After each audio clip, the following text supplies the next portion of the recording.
इस डिक्टेशन की PDF Telegram group में फ़ाइल नंबर 005 के नाम से मिलेगी। डिक्टेशन स्टार्ट होगा 5 सेकेंड के बाद।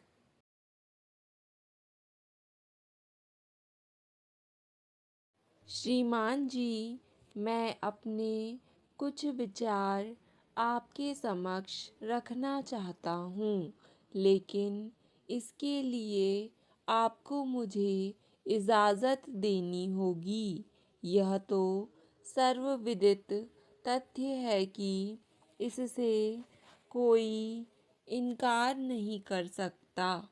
मुझे पूरा विश्वास है कि जब देश आज़ाद हुआ था तब जनता ने बड़ी आशा और विश्वास के साथ लोकसभा विधानसभा का बड़े उत्साह से स्वागत किया था और स्वागत करने की बात भी थी।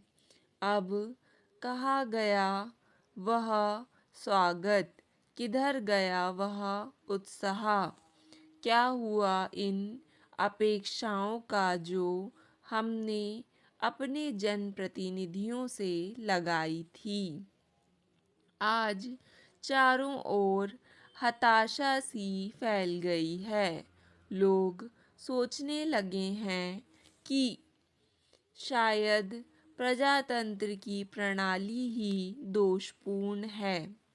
यह स्थिति अच्छी बुरी चाहे किसी प्रकार की हो, लेकिन महत्वपूर्ण नहीं हो सकती। बल्कि महत्वपूर्ण बात यह है कि अब यह स्थिति सत्य बन चुकी है। इसलिए इस बात को नकारा नहीं जा सकता। इस अस्तित्व को इनकार करते हुए यह कहना कि आज भी उनका वही सम्मान है, वही आदर है, सत्यता से मुख मोड़ना होगा। अब सच तो यह है कि वक्त की नज़ाकत को देखते हुए उनकी खामियों कमज़ोरियों को पहचान कर उनका कारण खोजा जाना चाहिए। इस तरह से मुंह छुपा कर ना तो हम अपना कल्याण कर सकते हैं और ना ही इन संस्थाओं का कल्याण हो सकता है। अब प्रश्न यह उठता है कि ऐसी स्थिति में कैसे उत्पन्न हुई। हमने जिस संस्था का बड़ी आशा और बहुत उम्मीद से स्वागत किया था, उसके श्री विहीन हो जाने के कारण कौन से हो सकते हैं, इस बारे में हमको सोचना चाहिए।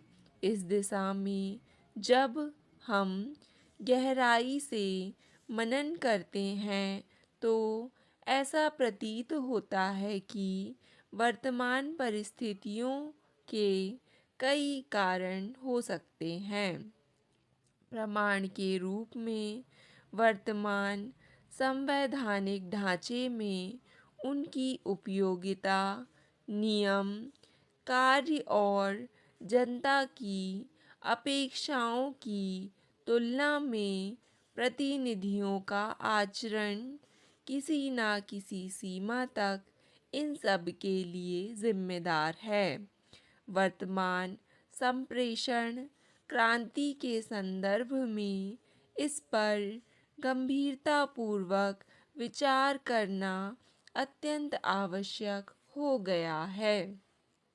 सबसे पहले तो मैं यही व्यक्त करना चाहूँगी कि हमें संविधानिक ढांचे में विधानसभा के स्थान के बारे में गंभीरता से विचार करना चाहिए, क्योंकि हमारे संवैधानिक ढांचे में संसद मुख्य केंद्र बिंदु पर है।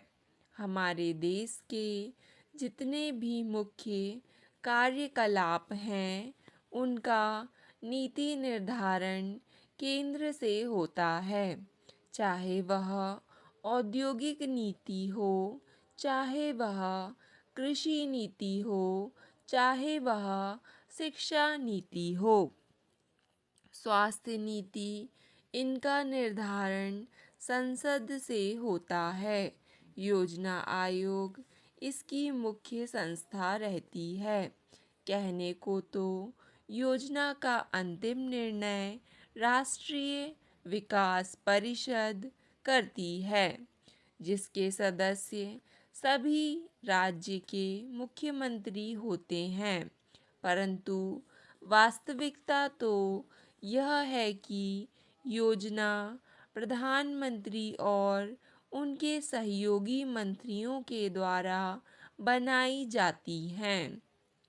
चाहे सवाल नेहरू कालीन समाजवादी अर्थव्यवस्था का हो, चाहे नवीन प्रौद्योगिकी या टेक्नोलॉजी, चाहे फिर शिक्षा प्रणाली, इनका निर्धारण मंत्रिमंडल द्वारा होता है। यद्यपि राज्य के मुख्यमंत्री मात्र सम्मानित सभासद के रूप में अपनी सहमति दर्ज करा रहे हैं। हुआ वही जो केंद्र सरकार ने चाहा, इसके विपरीत कुछ भी नहीं हो सकता था। चूंकि राज्यों के पास विशेषज्ञों का वह अमला नहीं है जो केंद्र सरकार के पास है, न राज्यों के पास अन्य देशों अथवा अंतर्देशीय संस्था के संपर्क सूत्र हैं, और ना ही कर लगाने के वैसे साधन जैसे केंद्र के पास उपलब्ध हैं।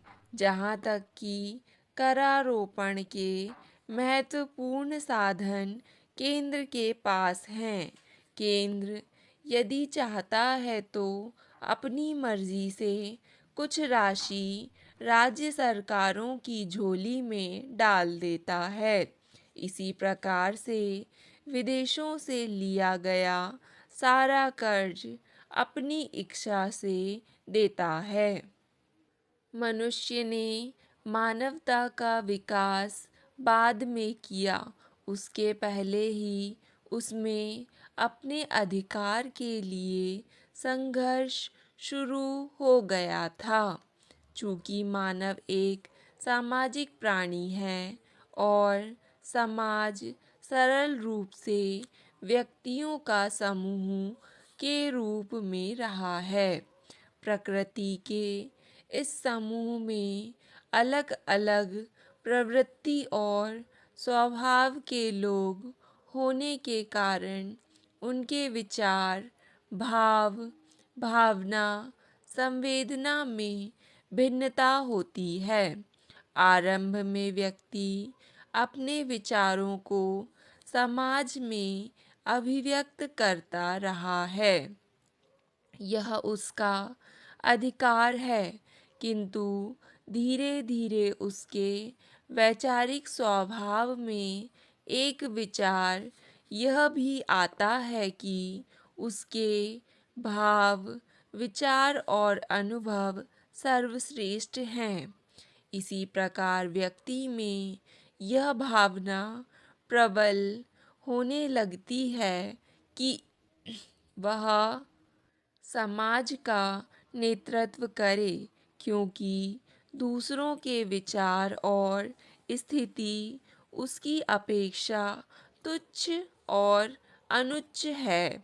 मैं समझता हूँ नेतृत्व की भावना का विकास व्यक्ति के विचारों से होता है।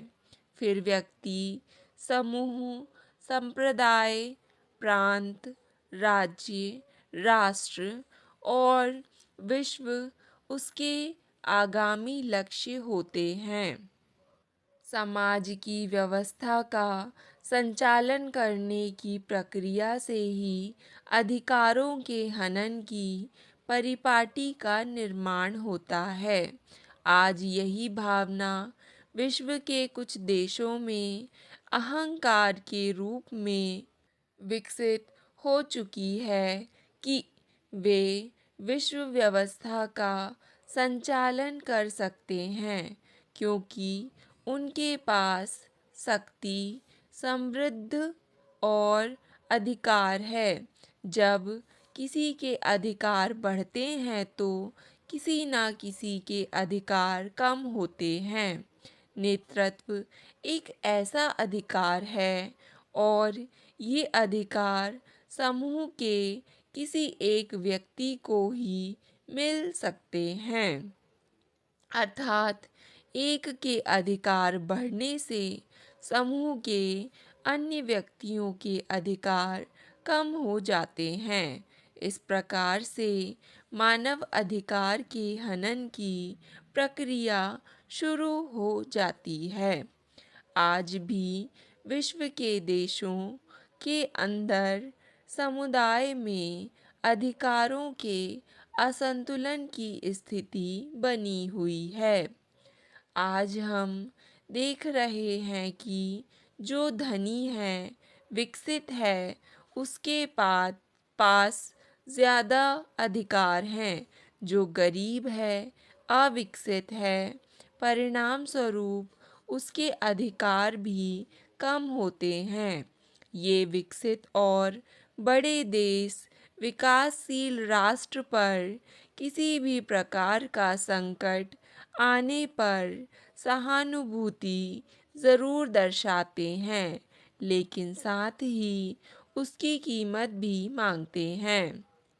अविकसित देशों के पिछड़े रहने का एकमात्र कारण प्राकृतिक संसाधनों का उचित दोहन ना हो पाना रहा है और दूसरा कारण प्राकृतिक असंतुलन, जनसंख्या वृद्धि की परिस्थितियां हो सकती है, जिनके कारण वहाँ भूखमरी और महामारियां फैलती जा रही हैं, जिससे लोग काल के मुंह में समाते जा रहे हैं। इस बात से बड़े राष्ट्रों को कोई फर्क नहीं पड़ता है। 70 और 60 दशक के बाद है। स्टॉप। डिक्टेशन पसंद आए तो वीडियो को लाइक तथा चैनल को सब्सक्राइब ज़रूर करें।